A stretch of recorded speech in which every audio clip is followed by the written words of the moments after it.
Hello, everybody. I know it's been a minute since I've made a YouTube video. I have just been having a really stressful time with life right now. So I apologize for going missing for all the people that are subscribed to me and want to see my content. I really am sorry. But I'm going to try to be more consistent and make more videos. Today I thought I would do a tutorial on how I do my layered box braids. Now I know what you're thinking, like, Amber, you have your hair done right now. I know I do, but I literally hate this. Something about this hairstyle just really bothers me.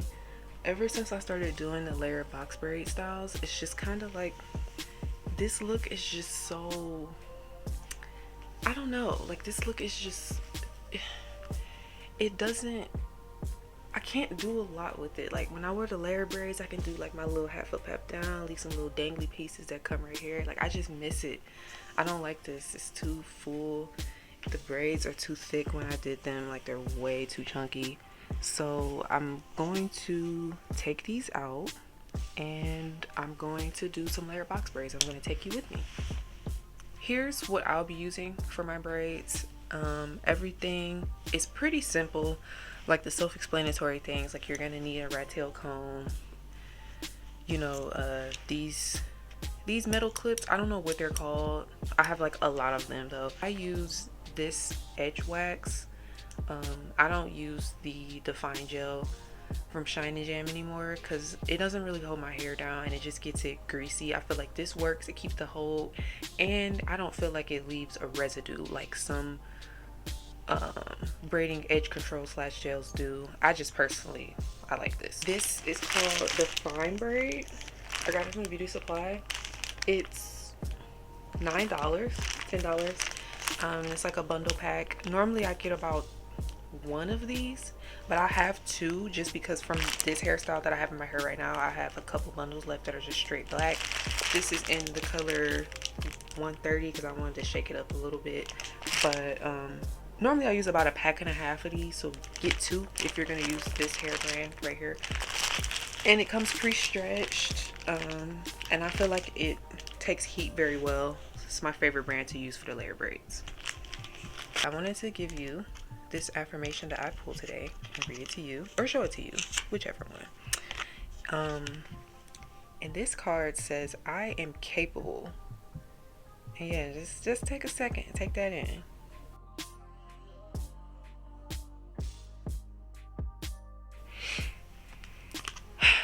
Sometimes you just need to hear those things, and I felt like this was the perfect card for hairstyle slash tutorial things, because I know I see that a lot in people's comments. It's like, oh, I wish I could do this, I wish I could. You can. You're capable. You can do this. So I'm going to take these braids out. Probably take me like an hour or so because these are pretty chunky. That type of person where I don't like my hairstyle, it's coming out, and that's why I do my hair myself, so that I have that luxury of not feeling like I wasted a whole lot of money, because the hair I be buying is like $10. Like, it's worth it to me if I don't like my hairstyle to change it. I will meet you back when it's time to start parting my hair. I don't have that wooden thing, so I just put my hair on another tripod that I have, and I set my long mirror behind me at an angle. Doing this just allows me to see better, because you'll see when I sit down in a second that if it was right behind me, you wouldn't be able to see the back of your head. But at an angle, you can see the side, and it just makes it a little bit easier. The me mug is real because I really do not feel like doing this, but here we go. I'm gonna have multiple angles where you see me braid my hair, so don't be bothered by the fact that you can't see me do this braid, because I wasn't really aware of where my arm would be when I filmed this. I thought it would be visible, but it wasn't. But regardless, there will be opportunities for you to see how I do the braid in a closer shot.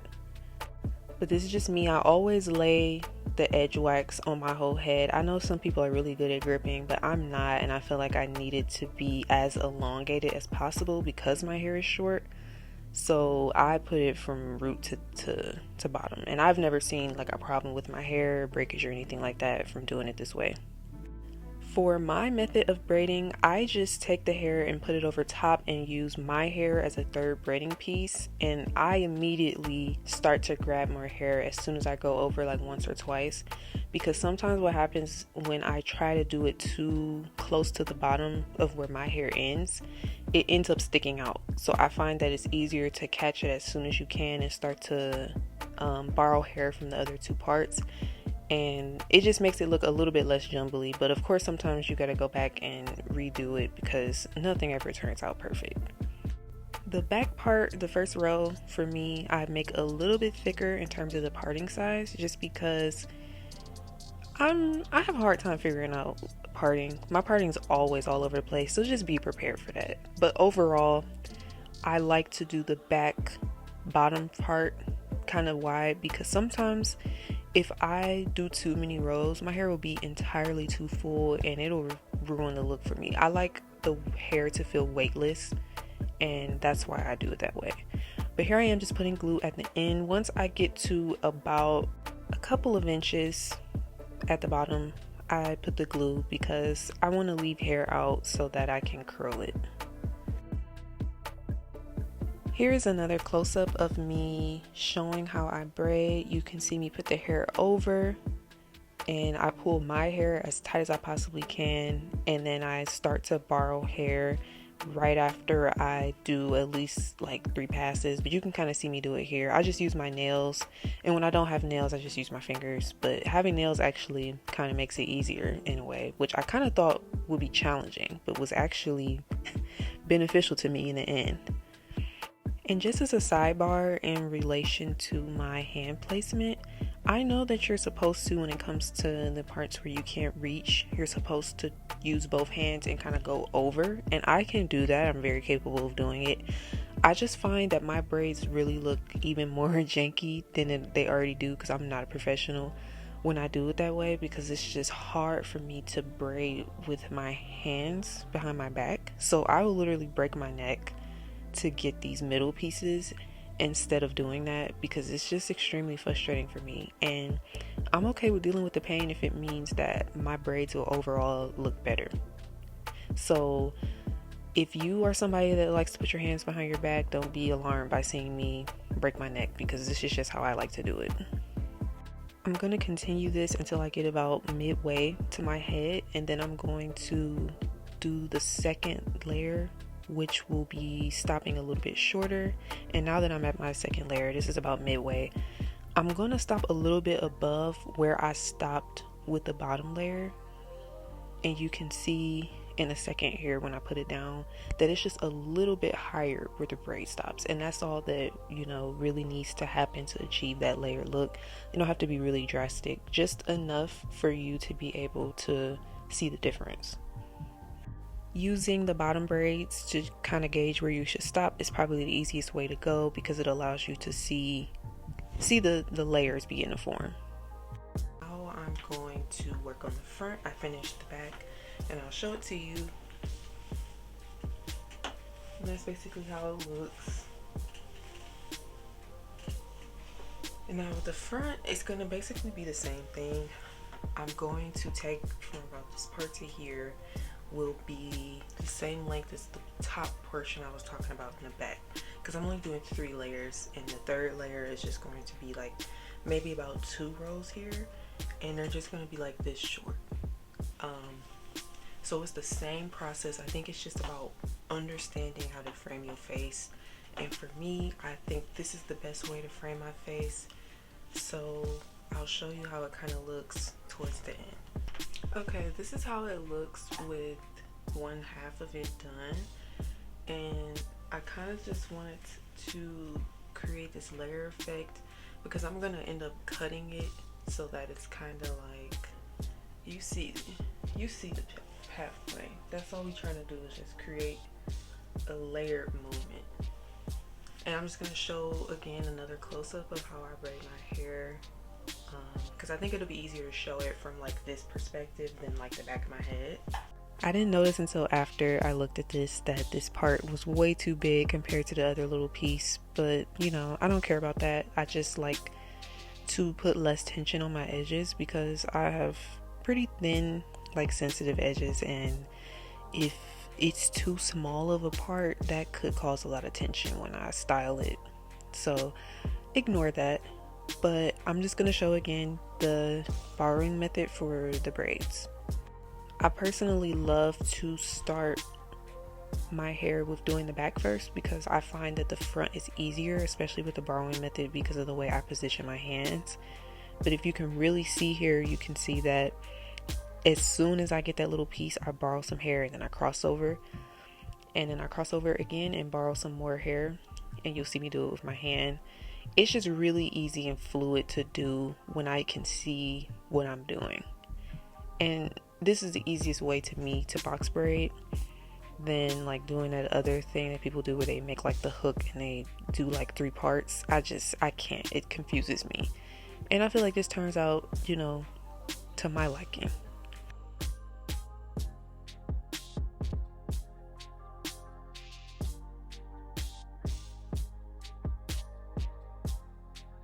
I'm once again using that second layer cutoff as the metric for where I want to stop with this braid, because even though it's in the front, it still is a little bit longer, but I still want it to be a part of that second group of layering that's a little higher up from the bottom layers.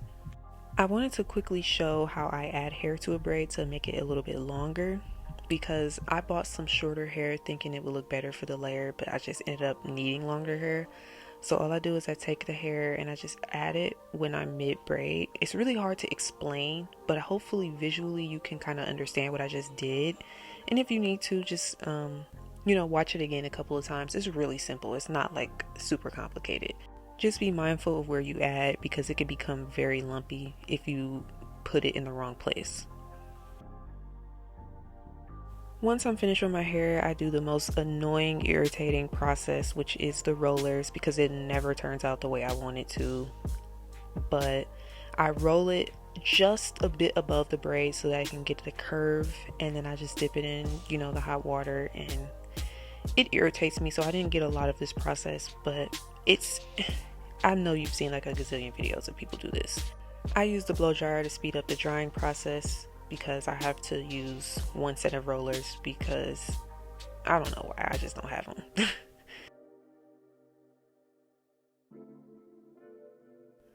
And then the last thing I have to do is just cut the hair. I find that it's easier to cut it after I roll it. That's why I didn't cut it before, because it's hard to roll the hair into the rollers when it's really blunt. Even though sometimes I have to end up doing that when I have to go back and fix things, it just makes it a little bit easier. I get scissor happy sometimes, but they're braids, so I don't really care if they look choppy. Like, they're braids. They're not supposed to look like a bust down, even though that's what we kind of was going for with the little middle part and the little curls and whatever. But it's really just about finding what works and what you like. I wouldn't think too hard about how you cut it. Just make sure that you create layers.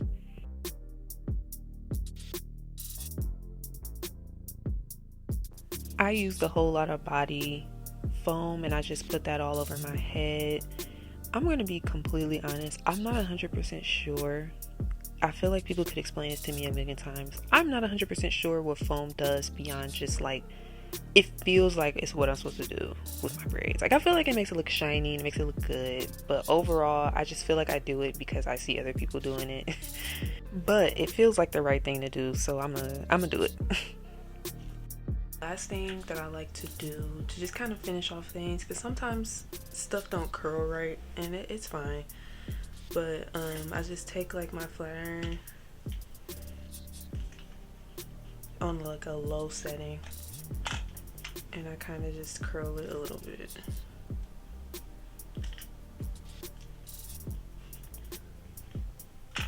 To clean up those blunt ends that may not have gotten curled properly.